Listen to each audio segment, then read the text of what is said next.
Shri Basavaraj Bommai.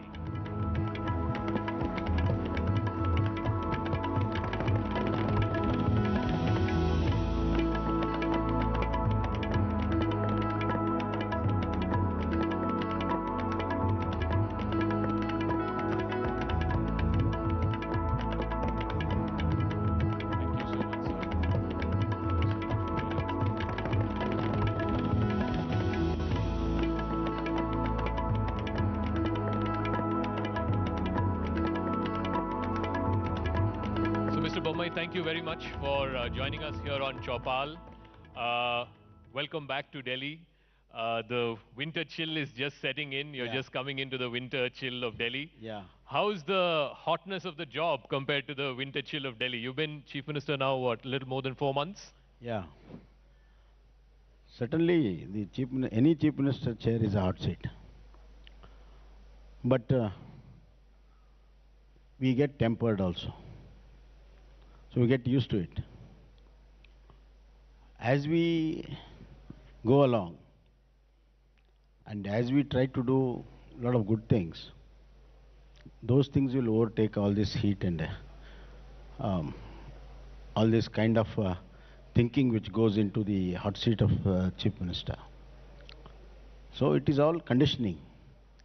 So the situation also conditions the person who sits on it. But you have worked with 5 chief ministers, but to now actually sit in that hot seat of the chief minister's chair, how has that experience been? Especially because you've had to fill the big, large shoes left behind by your predecessor, Mr. Yediyurappa. Yeah. My experience with all the senior leaders, all the chief ministers which I have worked, they were not just chief ministers. They were all the mass leaders. And each one has his own character and his own commitment of administration. That has come for me a lot of advantage to face certain situations. My predecessor, my leader, B.S. Yediyurappa, was one of the greatest mass leader, and he was a very hard worker and very sensitive. So I have learnt a lot of things as far as governance is concerned, as far as politics is concerned, from him also.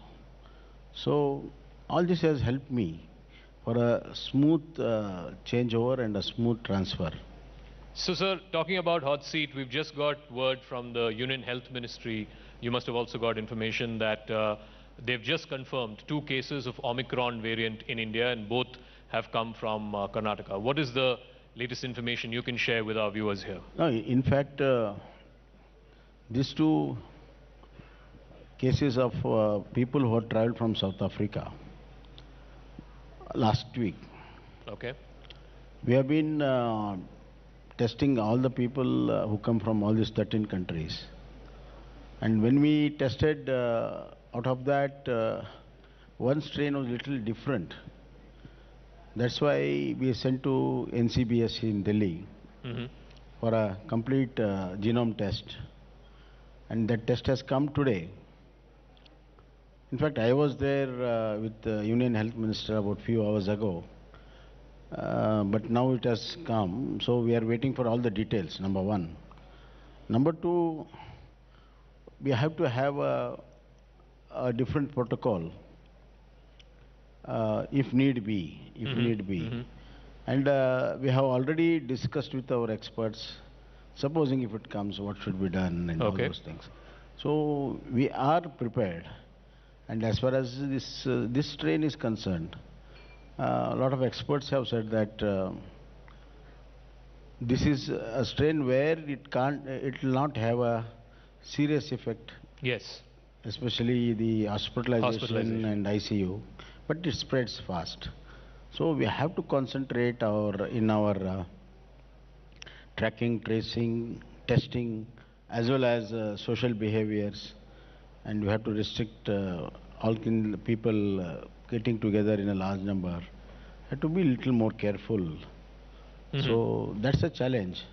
So for the benefit of our viewers here also, I'll ask you this also in Hindi because of Omicron. Yeah. You said कि आपको changes करने पड़ेंगे protocol में.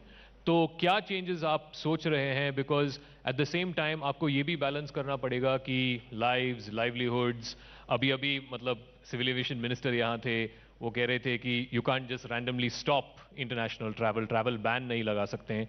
तो in light of these two new cases, आप क्या changes सोच रहे हैं कर्नाटका में? देखो, इस जड़ को पकड़ना है. ये जड़ फॉरेन ट्रैवलर्स के है. तो ये जो 13 कंट्रीज जहां ये ओमिक्रॉन बहुत तेजी से चल रहा है, उसको जो भी आएगा वो कंट्री से उसको 100% टेस्ट करना पड़ेगा. और खास करके कुछ ऐसे फ्लाइट्स है जो इंटरनेशनल फ्लाइट्स है, यहाँ सब देश के लोग उसमें आते हैं. जैसे दुबई से आते हैं. Yes. दुबई से तो अफ्रीका से भी आता है, यूरोप से भी आता है, गल्फ कंट्री से भी आता है, इंडिया से भी आता है, एशिया भी आता है. तो ऐसे फ्लाइट्स के ऊपर हमारा पूरा ध्यान रहना चाहिए, टेस्टिंग करना चाहिए. And once we test, you should not rest. We should completely track them down, their accomplices, where they stay, and we have to compulsory quarantine them even after testing, at Yes. least for 7 days, and have a 7th day test. Then only we can think of something, because वो एक आदमी से पूरा एक नगर का या एक पूरा स्टेट का लोगों को तकलीफ नहीं होना चाहिए. Correct. ये हमारा व्यू है. और स्ट्रांगली हम लगाएंगे कि फॉरेन नेशनल्स को अगर आना पड़ेगा तो स्वस्थ आना पड़ेगा. Correct. हमारे लोगों की जो हेल्थ है, स्वास्थ्य है, उसको रक्षा करना हमारा कर्तव्य है. उस पे हम पीछे नहीं हटेंगे. देख, क्या अभी तो जो रिस्ट्रिक्शन जो है 12 या 13 कंट्रीज जैसे आपने बताया, क्या आप सोच रहे हैं कि इसको बढ़ाएं? You want to increase the number of countries from where people are getting tested? That all depends on the informations we get.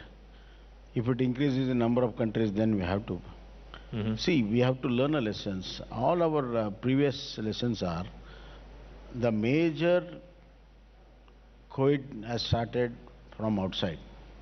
Yeah. And unless until we restrict them, otherwise we have to pay a very heavy price in people's life, economy, hospital infrastructure, oxygen, medicines, ICU. There are so many other issues. So if you nip it in the bud, then a lot of things, all these kind of pressures can be stopped. So this morning you were in Parliament. I believe you met with the Health Minister. One of the things that you've been talking about is कि जो doctors हैं, health care workers हैं, उनके लिए booster dose लगवाए जाएं. तो उस विषय में आपका क्या राय है और स्वास्थ्य मंत्री ने आपको क्या बताया? देखो, ये जो हमारे हेल्थ वर्कर्स है, फ्रंटलाइन वर्कर्स है, उन्होंने सबसे पहले वैक्सीनेशन किया और सेकंड डोज भी सबसे पहले किया है. अभी 6 महीने तो ज़्यादा हो गया है. तो अभी ये नया स्ट्रेन आ रहा है. इसके बैकग्राउंड पे हमको हमारी हेल्थ वर्कर्स को सेफ रखना हमारा पहला कर्तव्य. अगर हेल्थ वर्कर सेफ है तो बाकी सब सेफ हो जाएंगे. सो उसके लिए हम ऐसे सोच रहे हैं और बातचीत भी किया है. उन्होंने बताया कि खास करके हेल्थ वर्कर्स को रक्षा करने के लिए जो भी करना चाहिए हम पूरा कोशिश करेंगे. इसके ऊपर हम एक्सपर्ट्स से चर्चा करेंगे और एक नतीजे पे आएंगे और आपको भी बताएंगे और we'll give the new guidelines for the states also. Sure. Let's go to some other issues. Bangalore is known as the IT city. As companies are now planning to reopen starting from January onwards, are you also reimagining, the contribution of industry, IT, investment to jobs? This is a pet topic for you. You feel that the amount of jobs being created and the amount of investment that's coming, there is a mismatch. But how do you address that? See, now time has come that we should really think of balancing the capital and employment. the real movers and shakers of economy are the bottom of the pyramid. Hmm. For example, as a chief minister, I might give some money to lay a road. Unless until somebody lays that tar on that road, Yeah. the road is not made. And once the road is made, then vehicles move, economy also moves. Mm. Therefore, the employment is very important. People are important in the hierarchy of economy. So, I am coming out with a policy, employment policy. Okay. See, everybody puts in capital based on his needs, need of the project. Hmm. But as my need is jobs of my people. Yes. So, I continue the incentives for the capital investment. There will be no change. Okay. But there will be special incentives, those who give more employment. Mm. Mm. Mm. Supposing people give jobs for 100 people, Okay. there will be X incentive. Supposing people give for 1,000 people, there will be more incentives. So we incentive as the job giver who gives more job. And I want per capita income of my state has to improve. My theory is per capita income will lead to the GDP growth. Per capita income increases, See, GDP will increase. GDP growth doesn't mean that the wealth is there for everybody. Yeah. For example, my GDP growth of my state is contributed by 30 to 35% of the population. Still 65% doesn't contribute because they are in just sustainable income or sustainable economy where they work for their livelihoods. So I want more people to come out of that and their economy should improve, their per capita should improve. They should also be in a comfortable position as well as add to the GDP of the state. So it's looking from the bottom. You were talking about this 60% that depends on sustainable living, or a large proportion of them are farmers or from farmer families. Your government in the last 4 months, you've introduced this scholarship for farmer children. Yeah. What is the thinking behind that? See, I move a lot with the farmers village.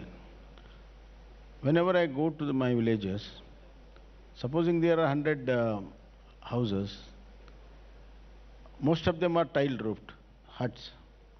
But there will be few houses, 5, 6, 7, 8, 10, who are RCC.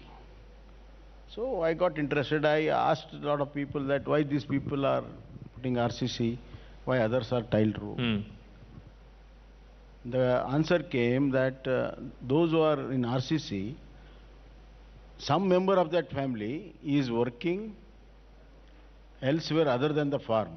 He has got a government job or a private job or a contract or is doing some small business. So I found that people who do the job outside the farming are getting more benefits. Okay. And that can come only through education. You are educated, then you are employed. Therefore, I said that I have to empower the farmer through education of his children. And with this philosophy, that was my first decision to give scholarship for the children from 12th standard up to the PG. Okay. And all professional courses which they want to go. So I earmarked 1,000 crores of rupees. Nearly 20 lakh farmer children will be enrolled in 1 year now. Let's come to a couple of political questions.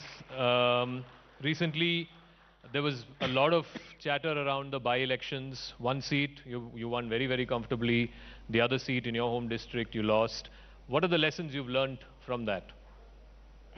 I have learned 2 lessons from that. One is 100% connectivity with the constituency is necessary. Okay.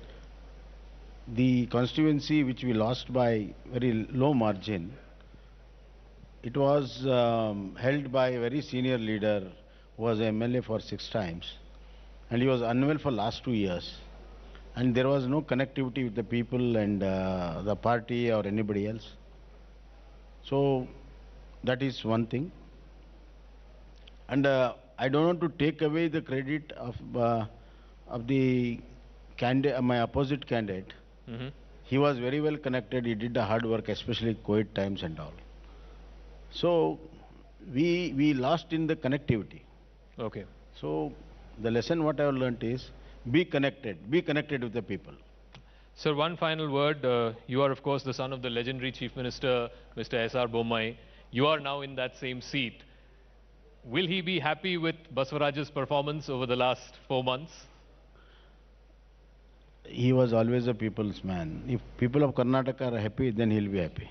Okay. If people of Karnataka are happy, he will be happy. Yeah. Okay. And you're confident that you can return to power in the 2023 election? Certainly. I have got more than 1 year. Hmm. I have confidence. I have my vision. I got my programs. And I have got my own way of implementing. And I am in total connect with the people. So I am confident that I'll bring back BJP back to power in 2023. All right. Mr. Basavaraj Bommai, thank you so much for speaking with us here on Chopal. Ladies and gentlemen, can we have a round of applause for Shri Bommai? I request him to stay on stage. There is a small memento presentation for the Honorable Chief Minister. Thank you so much. Thank you very much for this great conversation, sir. I would like to invite Mr. Avinash Kaul, Group CEO, TV18 and MD, AETN. Sir, please accept this honor from News 18 India.